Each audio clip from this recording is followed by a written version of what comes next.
מעשה ידינו כוננו עלינו ומעשה ידינו כונננו. בשם השם נעשה ונצליח. ספר haMidot. We finished with אמת. We're going to הכנסת אורחים. Hospitality. מי שאין מכניס אורחים, בזה מחזיק ידי מרעים שלא יחזרו בתשובה. רבי נחמן was talking a lot about hospitality. הכנסת אורחים. One of the books of Rabbi Nachman, it's called Sefer haNisraf, the book that was burned. It's a very interesting story that Rabbi Nachman had a book that has a lot of secrets. He wrote it by himself. The only person that saw that book was Rabbi Natan, when one time Rabbi Nachman allowed him to copy some parts of this book. And the copy was in Rabbi Nachman's house. He didn't let him take it. And one time when he was in Lamberg, Rabbi Nachman, he told one of his students that there is a certain decree on him, and there's either ways, either they're gonna burn the book or he's gonna die.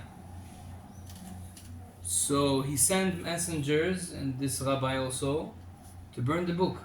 So they burned both copies. So there's sometimes certain insights that Rabbi Natan something remembered. Anyhow, one of the things is about hospitality that he brings down that one of the things that he heard from Rabbi Natan, that in this book he talks a lot about hospitality, how high mitzvah is it, how important is it, and especially when you make the bed sheets for the guests.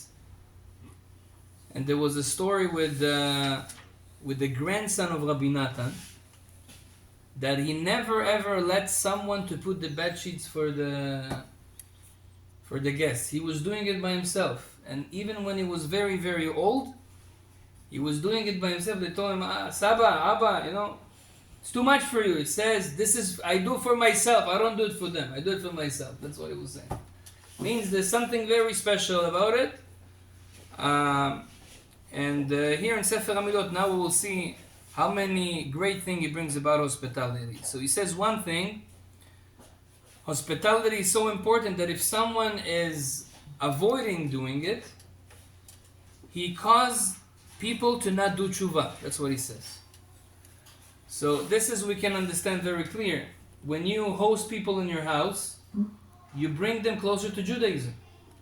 Avraham Avinu היה מגייר את הגברים, שרה מגיירת את הנשים. How did they bring people to Judaism? Through hospitality. All the midrashim that talks about Avraham, that was telling them to do Birkat HaMazon, to bless God, to believe in God, was giving the different lectures.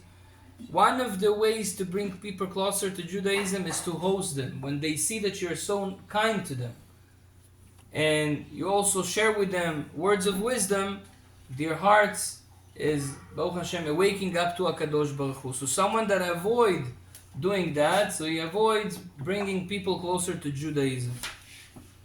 This is hospitality first.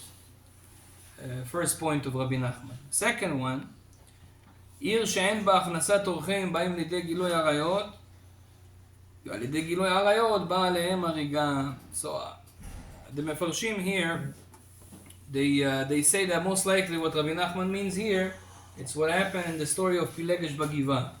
Pilegesh Bagiva, it's a story that now we're not going to explain it, but it's in Sefer Shoftim on Perek Yutet 19.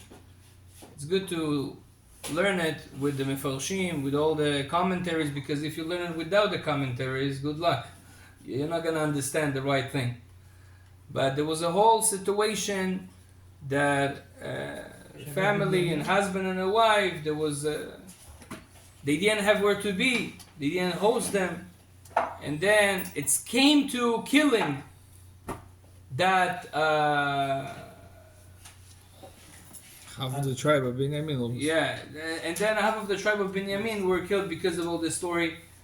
There's a lot of details there, but this is what Rabbi Nachman means, that people that a city, that the people in that city, they don't do hospitality, it can bring them to very, very bad to very bad sins like Gilui Arayot, which is adultery, and Shfichut Damin, which is murdering. So it's not just important to have hospitality, Chanasat Orchim in your house, also the city that you live in. And we see the city of Sedom, for example. Yeah, that was a very bad city. Everybody was killed there. One of the reasons because they were not kind. They didn't host people. Whoever hosted in Sedom was committing a sin according to their unlogical laws.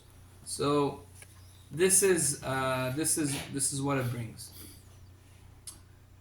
Gimel, Achnasat orchim mezaka et haisha lebanim. This is something very known. There's a lot of midrashim and neviim. Torah talks about it, that hospitality, it's a segula to have sons, to have kids in general. We see it from Sarah. Chachamim say that Sarah was hosting those 3 angels that they looked like Arabs, and right after that they told them, next year you're going to have a son. So Chachamim said there's a connection between the mitzvah of hospitality and having a son. Also you see it in Nevi'im, in Sefer Melachim, the Shunamit and Elisha. Elisha haNavi needed a host, to be hosted somewhere. The Shunamit gave him shulchan, menorah, mitah, and everything. She gave him the best she can. Baruch Hashem, she got a child. Say Habakkuk haNavi, and was born because of that. So she did hospitality. She got a child. And there's other. Baal Shem Tov was born like that. Baal Shem Tov, nachon. The story with his father and mother, that they hosted someone. That even when this person came, they say Mechalel Shabbat. In Shabbat, he was doing things that are not allowed to do in Shabbat. And he was doing things that Mechila ugly in front of everyone. But still, the father of the Baal Shem Tov was so kind to him, and he was hosting him for another day. This was the reason, one of the reasons why they got such a child. So one of the Mefarshim of the Talmidim, Rabbi Nachman Chazan, Nimarov, he says that this Segula that Rabbi Nachman means it's not just to have kids for those who don't have kids. If you don't have kids and you want to have kids, hospitality, that's the mitzvah for you. It will open your mazal for kids. However, it's not just to have kids, it's also legidul habanim, means to raise them also properly. Al mei menuchot. It's also a segula for that. So people that do hospitality, Be'ezrat Hashem, they do it from the bottom of their heart, L'Shem Shamayim, as much as they can. They will also see nachat and good days from their kids. Baruch Adonai Le'olam. Amen.